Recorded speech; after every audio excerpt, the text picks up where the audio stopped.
Comment donc se débarrasser de la peur d'aller aborder? Trois grandes méthodes que je voudrais expliquer aujourd'hui. On a d'abord la brute de décoffrage, ensuite on a l'illusionniste et enfin on a le samouraï. Les trois méthodes ont dans l'absolu avantages et inconvénients. Les deux premières ont de sérieux désavantages sur le psyché. Je vais expliquer ça plus en détail. La troisième, le samouraï, c'est la seule qui est viable sur du plus long terme. Donc, sachant que chacune apporte quand même des résultats, qu'on le veuille ou pas. Les trois sont indéniables. Effectivement, elles ont une implication et demandent un effort qui est moindre pour certaines, d'autres plus conséquents. Ce qui se passe pour la brute de décoffrage, par exemple, le but c'est d'engrainer en soi des comportements, des habitudes, en faisant en sorte d'aborder et de se laisser aucune chance. C'est-à-dire que c'est vraiment, on va venir prendre un petit peu, on pourrait dire l'autoroute de l'effort, faire en sorte d'y aller à fond, de ne pas se poser de questions, idéalement d'être avec quelqu'un qui vient nous pousser à aborder impérativement, c'est-à-dire que vraiment on va venir laisser le contrôle de l'abordage à cette personne-là. Ça implique quoi? Ça implique que la personne, quand elle nous dit d'aborder, on ne se pose pas de questions, on l'aborde. Et de le faire comme ça, de manière très mécanique, pour éviter de se poser des questions, et encore plus donc d'avoir cette peur. Parce qu'effectivement, quand on est juste sous une obéissance, une forme d'obéissance, alors on ne se posera pas la question de savoir si on a peur ou pas, parce qu'on va juste le faire. C'est pour ça que dans l'armée, il y a plein de choses qui se passent qu'on pourrait considérer comme horribles pour le commun des mortels. Effectivement, les gars ne se posent pas de questions, parce que un ordre est un ordre. Donc ça fonctionne. Ça fonctionne.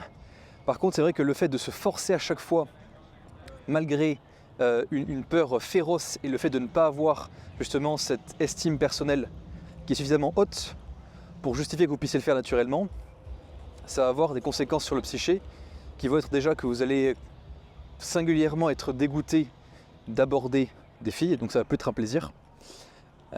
Et en plus de ça, vous allez voir ça vraiment comme une tâche, un travail à abattre.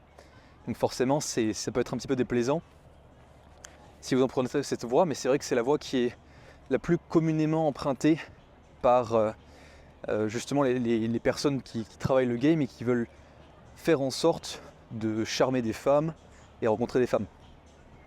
Donc c'est vrai qu'il y a un impact là-dessus.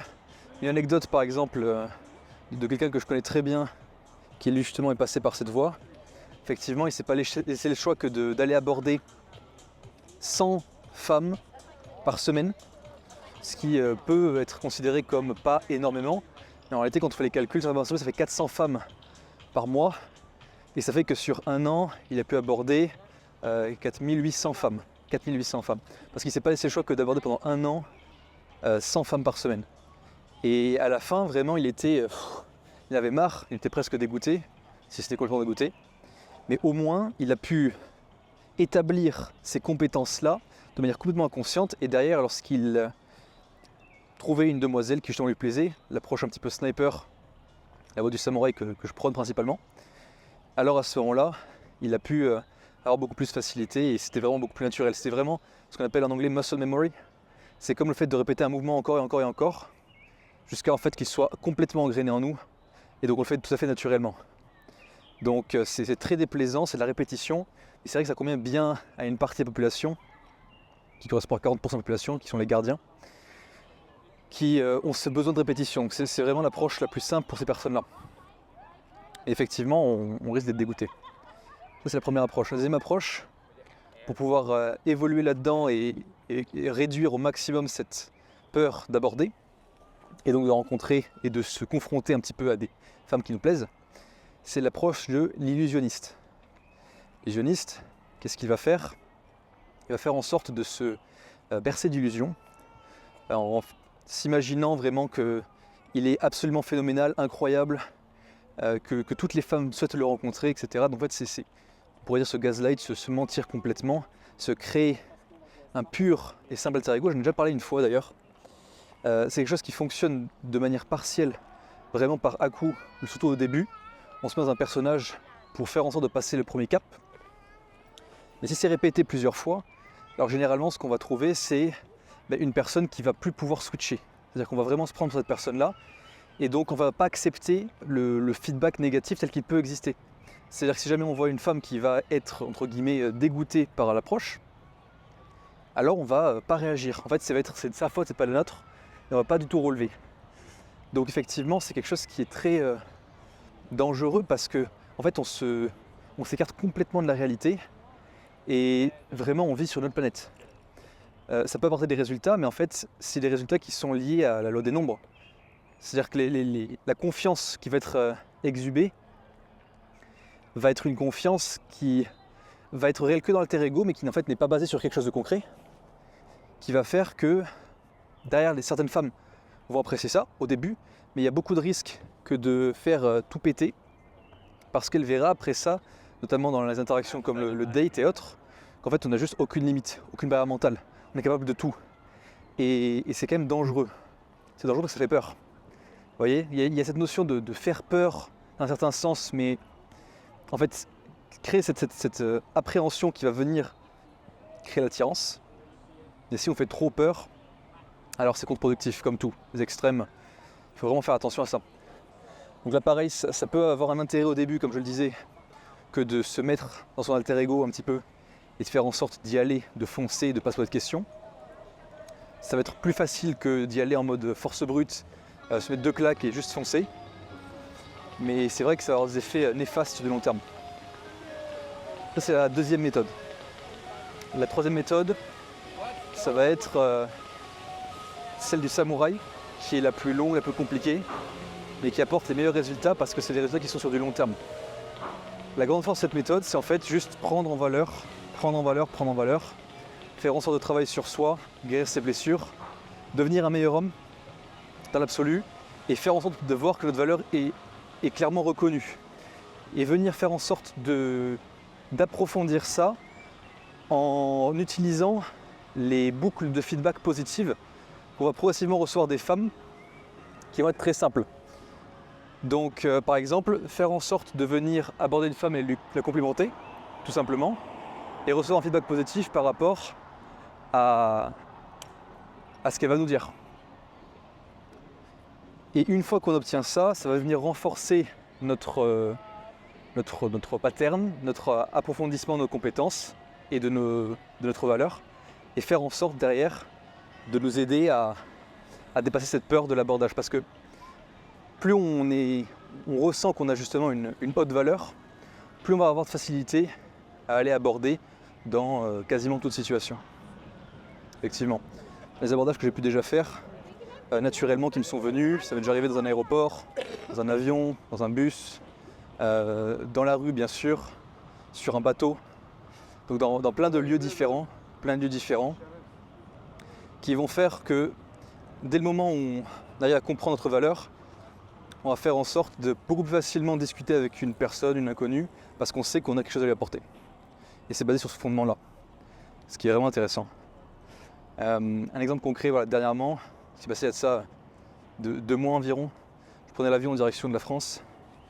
Effectivement, j'avais déjà vu à l'aéroport une demoiselle qui m'avait brièvement regardé, mais sans vraiment faire attention à moi. J'étais en mode bon, très bien. Il s'est avéré que cette demoiselle-là était assise juste à ma droite dans l'avion.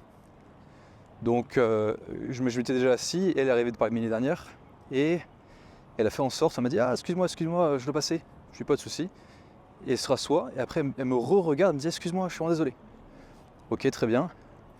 Je fais pas forcément attention. D'ailleurs, je lisais mon livre, et ensuite, qu'est-ce qui se passe?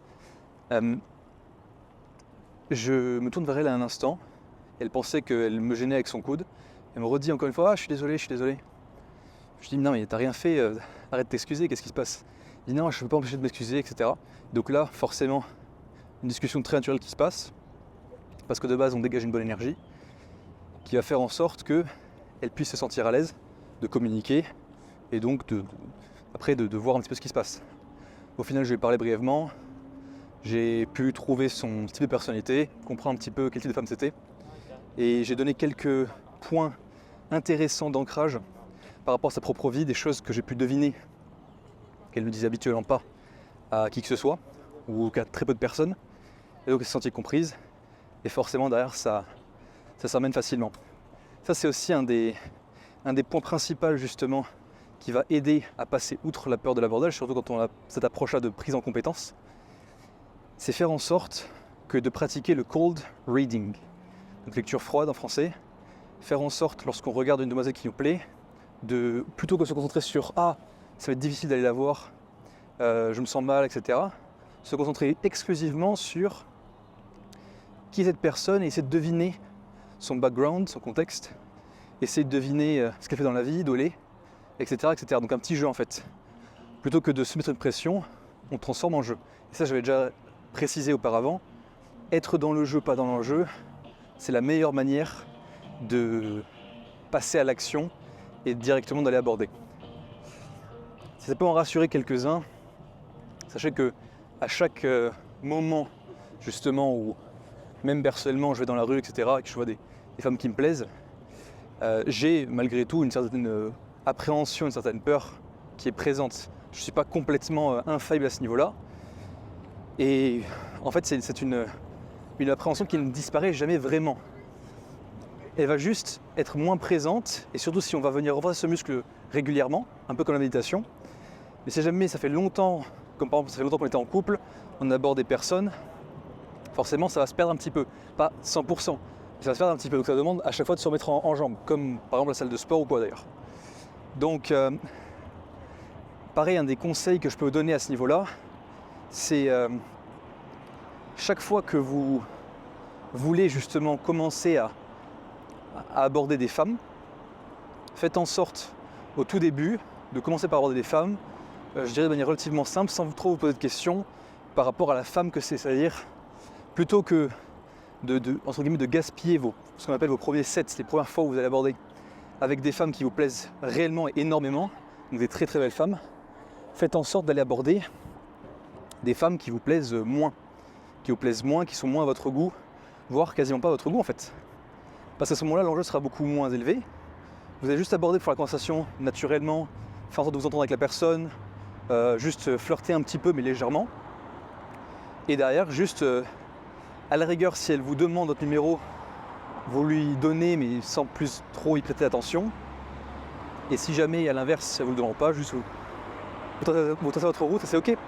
Et une fois que vous avez fait ça, vous avez pris le temps de faire ça, derrière vous allez voir que tous les sets suivants vont être plus simples. En fait c'est un momentum, c'est vraiment un momentum. Je ne saurais que trop mettre l'accent là-dessus. Et surtout au tout début, si vous voulez vraiment avoir de la facilité pour pouvoir aborder entre autres, alors il s'agira pour vous de vraiment prendre le temps de vous y mettre, surtout au début. Dans le sens, prendre le temps d'aller aborder une dizaine de femmes sur l'espace d'une journée et derrière de répéter sur 2-3 jours. Vraiment en fait c'est l'action maximale ou l'effort maximal qui viendra les résultats maximum. C'est aussi simple que ça. Pour ceux qui se posent encore la question de savoir qu'est-ce que ça peut apporter tout ça, qu'est-ce que ça peut apporter de passer où c'est pour de l'abordage et faire en sorte d'aller aborder des femmes dans la rue plutôt que d'être en bar, en boîte de nuit et à ce moment-là, quand le contexte s'y prête, d'aller aborder, la question à vous poser c'est quel type de femme est-ce que vous trouvez en boîte de nuit? Quel type de femme vous trouvez en bar? Est-ce que c'est le genre de femme avec qui vous voulez discuter? Bon, déjà c'est à la portée de tout le monde, c'est-à-dire que littéralement la sélection qui se fait, elle se fait de manière biaisée par rapport à l'alcool déjà, mais il faut quand même qu'on vous considère plus ou moins attirant. Et en plus les lieux sont généralement bruyants, donc vous ne pouvez pas discuter avec la personne. Et vous comptez en fait sur la pénombre pour vous arranger, pour que la personne elle vous accepte. Alors c'est vraiment la meilleure manière de ne pas prendre en courage et de ne pas faire en sorte non plus d'avoir les femmes que vous souhaitez. Parce que dans des lieux comme les bars et les boîtes de nuit, c'est toujours les femmes qui choisissent et non pas les hommes. Alors que quand vous êtes littéralement en train de l'aborder en pleine journée, qu'est-ce qui va se passer? C'est vous qui avez choisi d'aller l'aborder. C'est pas elle qui décide de vous regarder, qui vous dit ah ok c'est bon. Non, c'est vous qui décidez de l'aborder. Et donc derrière, elle vous parle et elle vous valide parce que vous avez déjà montré le courage d'aborder, mais en plus de ça, parce que vous avez une bonne tchatch. Donc c'est win-win-win. Que du win, parce que généralement l'expérience que vous allez lui procurer, c'est une expérience qu'elle n'aura quasiment jamais eue. quasiment jamais eu. Parce qu'il faut se rendre compte vraiment d'une chose, c'est que la majorité des femmes, et surtout des belles femmes, se font rarement aborder en journée.